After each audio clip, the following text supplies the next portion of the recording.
ఇక డీటెయిల్స్ చూస్తే రాష్ట్ర మంత్రి వాకిటి శ్రీహరి సొంత నియోజకవర్గంలో జరుగుతున్న మున్సిపల్ ఎన్నికలో 6వ వార్డు బీజేపీ అభ్యర్థి మహదేవప్ప ఆత్మహత్య కలకలం రేపింది.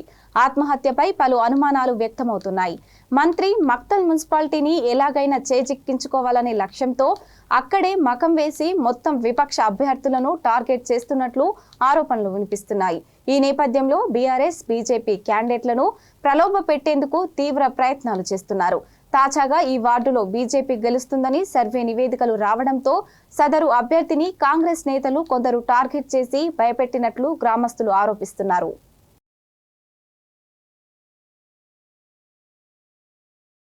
అంటున్నారు ఏడ చూసే బీజేపీ గెలుస్తుందమ్మా, నేనే గెలుస్తా. ఓట్ల మాత్రం నేను జీవితంలో ఓడిపోను, నేనే గెలుస్తా. నాదే ఫస్ట్ నంబర్ ఉంది, నేనే గెలుస్తా.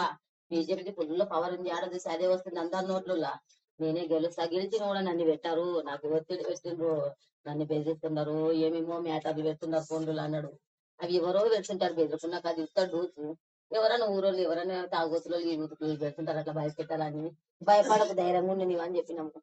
లేదమ్మా మీకు తెలిసే కథ కాదు తల్లి, రాజకీయాల గురించి మనకు తెలియదు, మనం ఎవరిని చెడ్డోళ్ళం కాదమ్మా. నన్ను ఫోన్ ఒకటి నాకు బేడీ లేస్తామని పెట్టిండ్రు, బేడీ లేస్తారంట. గెలిస్తే కూడా గెలిచిన రోజే నన్ను పట్టుకపోయి ఎక్కడెక్కడ ఆగం చేస్తారేమో అన్నాడు. నీది బ్రహ్మ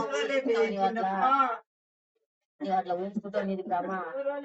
ఎవరికి చెడ్డోడు కాదు ఊర్లో మనకి ఎక్కడోళ్ళకి వచ్చింది కాబట్టి మనం దాంట్లో పోయినాము.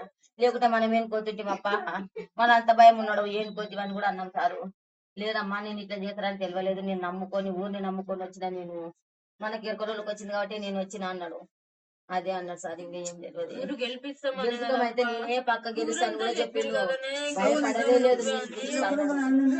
గెలుస్తాను మళ్ళీ భయపెట్టిస్తున్నారు అన్నారు సార్.